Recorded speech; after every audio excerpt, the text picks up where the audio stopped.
And wrapping up the 14th World Series of Bowling with the PBA World Championship presented by Pabst Blue Ribbon, here is your champion, EJ Tackett. Hi, guys. You did it again. Double in the 10th to win another major. Just describe what that moment meant to you. It's absolutely incredible to be in that position. I've said it a couple times already, but it's what you dream of. You dream of being in the position, having the double to win, and actually getting it done.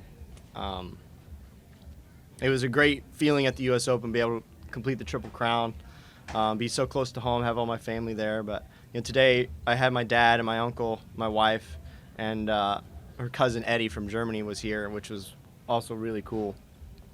I don't know. It's amazing just to be in the position and be able to get it done and perform in such a high-pressure situation it's so rewarding because you know that all the hard work you've put in is actually worth it.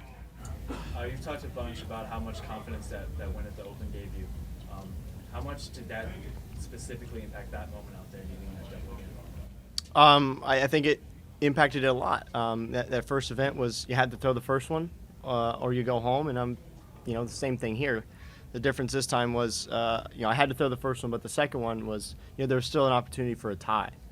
But, knowing I have to strike to win and, getting it done then absolutely, helps the confidence now.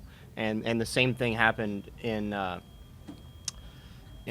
Shawnee as well, having to get that first strike there and then some pins. So there's been a couple of times this year that, I've been in the situation and performed. So it's huge reflecting back on that, saying I did it then, I can do it again. EJ, you mentioned having won a title in those same lanes 10 years ago. Can you remind us what that title was and what it feels like for you to have come full circle in that way today? Well, I didn't win a title. It was just my first TV show ever. So that was really cool. On that, was that, EJ? it was the Wolf Open in the Summer Swing in 2013. So we're almost exactly 10 years. I think that was like end of May, beginning of June when we were here. So we're almost exactly 10 years from that. So it's really cool for the season that I've had, come back to a place where it kind of all started, It's special. Sure. You finally got a win against Belmo. As he's making that run, 12 to 4 to the title match. Now you got to take him down. Just describe that mental challenge. Yeah, well, what he did in match play was absolutely incredible. And then when we started on the show, when the show started, I should say, I told Brett, I said, I assume I'm going to bowl Belmont today.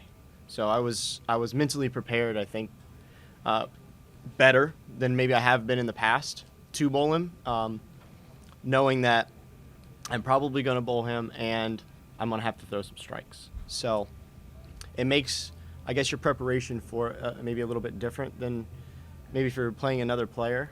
Although it shouldn't be. It should be full focus all the time. You just know you got that little bit extra you have to do to be able to at least have a match with him.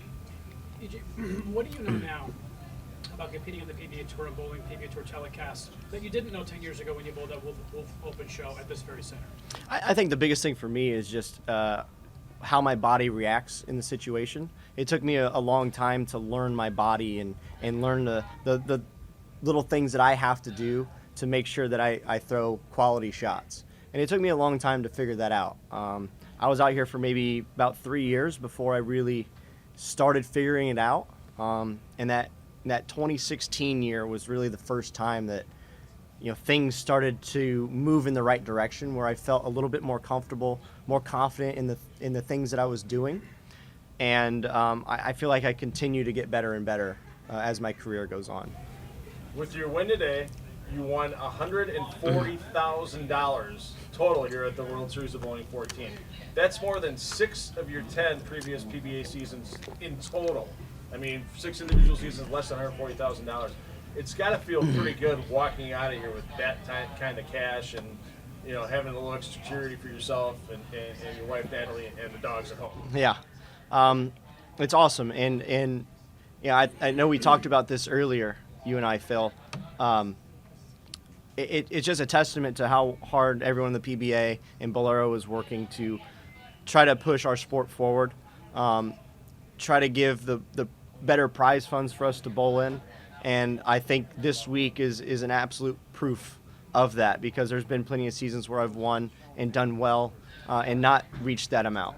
And, I just want to thank everyone that works hard and is involved with the PBA and Bolero for all the hard work they've put in to help this week happen, where that even was a possibility. I think it's kind of inevitable. I mean, you've probably heard it for longer than you care to think about Player of the Year. Now it's like, it's right there, right? How do you stay patient going into the last leg of the season? It's just show up and do the same things that I've been doing all season. It's definitely something that, it's always in the back of your mind when you throw your first shot of the season. It's something I've won before. I know I can do it again, but it's just a matter of going out and getting it done.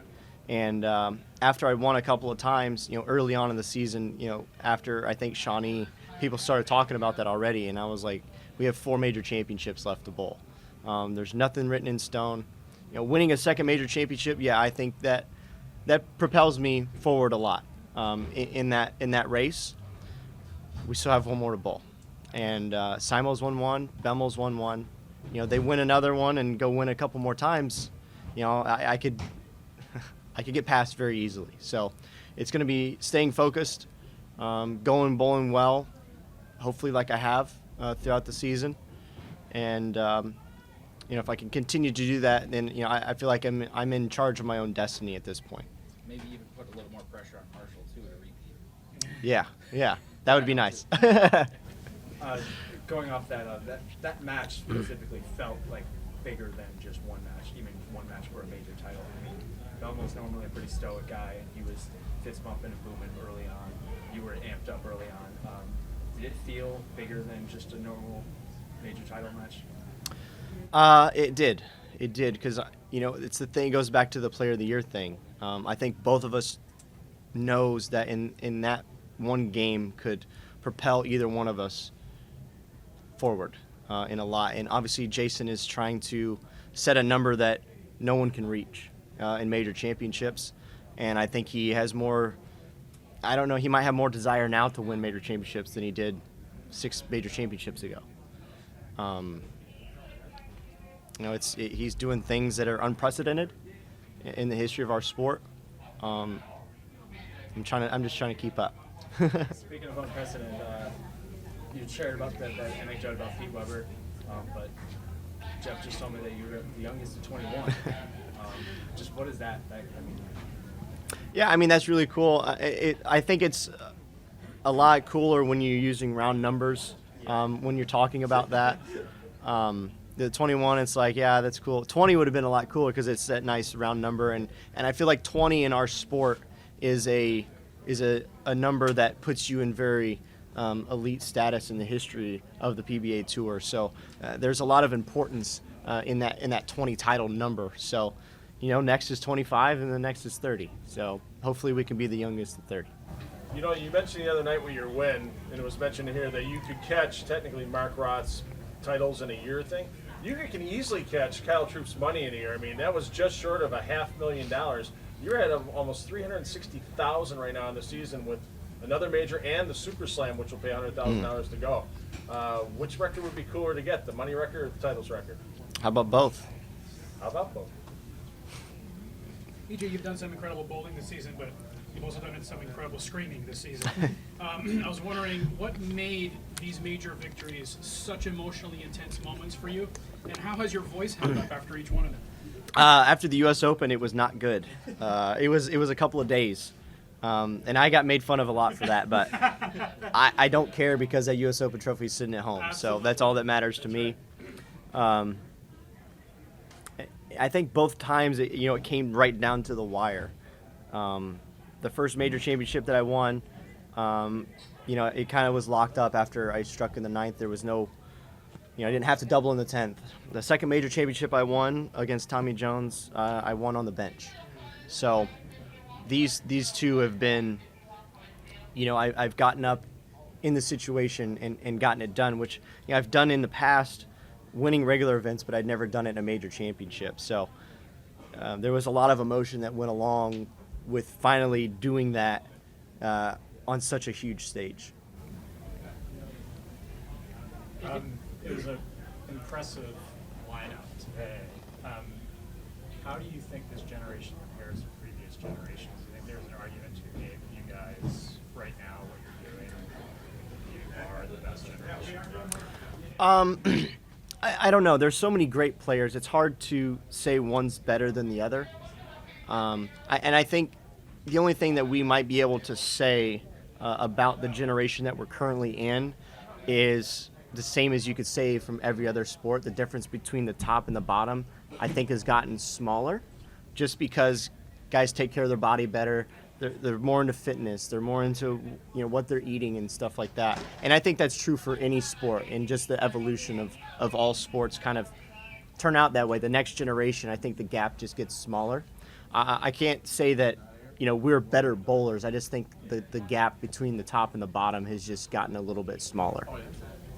EJ, with you, Simon, and Belmo making so many shows together, especially majors this season, I wonder what insight you might have as to what might be the edge that you, Simon, and Belmo have, be it physical or mental, over seemingly everyone else this season.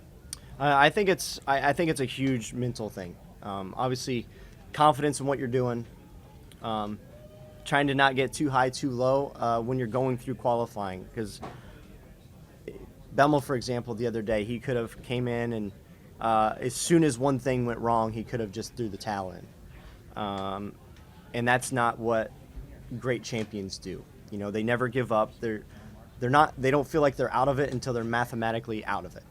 I know that's how I think. Pretty sure that's how Belmo thinks. Pretty certain that's how Simon thinks as well.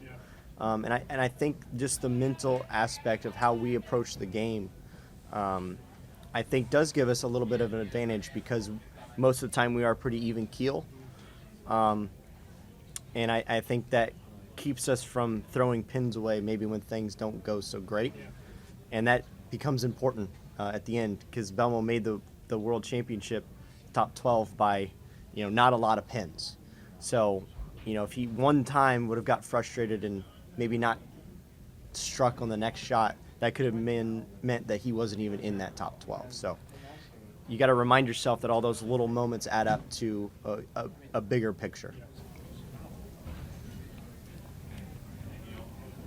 EJ, congratulations. I'm sure there will be a paps or two cracked once you get back home to Bluffton tonight.